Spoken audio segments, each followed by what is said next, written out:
Bueno, volvemos al tema político. ¿Por qué? Porque me acompaña Neftalí Jaén. Él es abogado con gran experiencia en casos, sobre todo de labor, de casos políticos y sobre todo del marco de la Asamblea de Diputados, donde laboró por muchos años. Nefta, lo dice el presidente, incluso lo reafirmas tú. Hay dos comisiones de credenciales.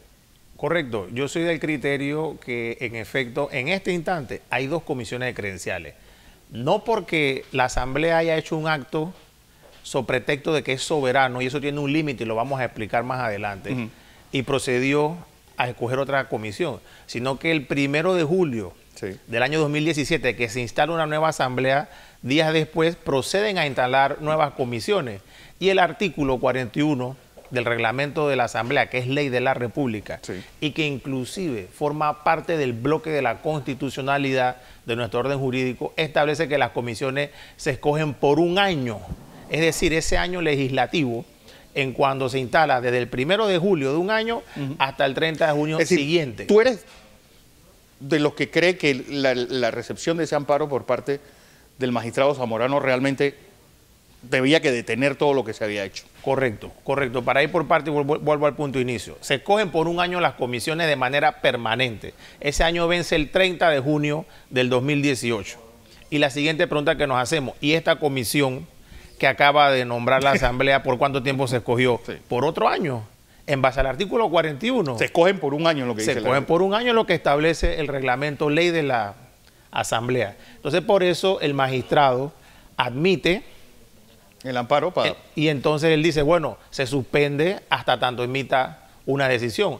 Ahí viene la primera falla ya del órgano judicial, en donde debió actuar con más prontitud para tomar una decisión y suspender esta acción. Porque la pregunta que yo le hago a los comisionados que se instalaron, ¿ustedes están elegidos ahora por cuánto tiempo?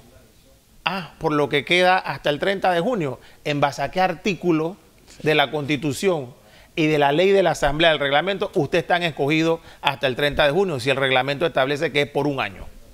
Así que hay dos comisiones de credenciales en este instante. Una electa conforme al reglamento y otra electa conforme a lo que dice que el Pleno es soberano. El Pleno es soberano y usted no lo encuentra eso regulado ni en la Constitución ni en la ley, sino por una cuestión de costumbre, de que cuando llegan al Pleno emiten comentarios, proponen reformas a un proyecto de ley, quitan artículos, agregan artículos. Ese es ejercer el derecho de que son soberanos en su decisión.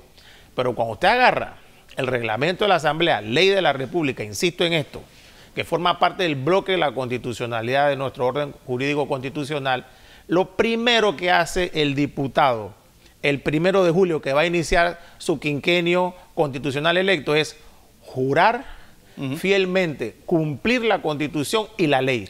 Hasta ahí llega que el diputado es soberano en todos sus actos. Tú hablaste de algo que es, yo creo que a largo y a corto plazo preocupante. Es decir, hay penas severas por quien entorpezca el funcionamiento de un órgano del Estado. Correcto. Que es aplicable tanto a la Asamblea o a quien haya decidido todo este enredo, como al presidente por no haber nombrado dos magistrados de la Corte Suprema de Justicia después de 3 meses del vencido el periodo de los... O al órgano judicial. Y eso paso a explicarlo brevemente a los televidentes. Es lo siguiente. Siempre hemos escuchado que el orden jurídico constitucional está en riesgo, está en peligro. Bueno, ¿quién lo garantiza que ese orden jurídico constitucional se respete? Primero, el juramento que hacen los diputados cuando se instalan en su periodo constitucional. Juran respetar fielmente la Constitución y la ley. Es decir, ellos no están por encima de la Constitución ni por encima de la ley. Lo mismo el presidente de la República. Y cuando alguien impida el funcionamiento, la instalación de alguno de los órganos del Estado, puede ser sancionado con prisión de 5 a 10 años.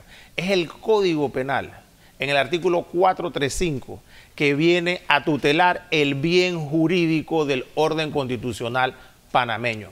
Dios quiera que no lleguemos a los extremos, que el Ejecutivo denuncie al Legislativo por impedir la formación o el funcionamiento del órgano ejecutivo, o viceversa, que el Legislativo no denuncie al Judicial o no denuncie al Ejecutivo por impedir su funcionamiento. hay el rumor en la calle que, bueno, vamos a romper el juego, vamos a llamar a una constituyente. ¿Tú crees que hay voluntad política para hacer algo de ese tamaño ahora a finales del quinquenio? Sería un retroceso cuando ya estamos próximos a convocar la celebración de las elecciones generales. Sería un retroceso. Y aquí en América hay antecedentes. Fíjense que en Europa, en Perú, no voy a irme a Europa un ejemplo, pero en Perú, el presidente Fujimori, cuando gozaba de la mayor aceptación, fue que convocó la constituyente. Convocó la constituyente, cerró la asamblea y fue aplaudido por la ciudadanía, que nosotros la tenemos hoy en día también pendiente de lo que ocurre en la asamblea. Pero a la larga se demostró que había violado la Constitución, que él juró cumplir, y por eso quedó como quedó, que hasta el día de hoy, desde hace más de 20 años, está en procesos legales ya en su lecho de muerte. Bueno, entonces, ¿qué va a pasar? ¿Qué va a pasar? Es más grave. ¿Qué va a pasar entonces con esta comisión de credenciales? ¿Cuál tú le ves que sea el futuro de esta crisis? Yo debo creer como constitucionalista que va a ser la Sala Tercera de la Corte Suprema de Justicia la que debe ponerle un alto a esta situación, porque de lo contrario se van a seguir cometiendo violaciones sobre violaciones, y yo quiero que alguien me responda bajo qué concepto esta comisión está instalada hasta el 30 de junio del 2018, cuando la propia ley de la Asamblea establece que se escogen por un año. Así es. Neftalí Jaén, abogado, exfiscal auxiliar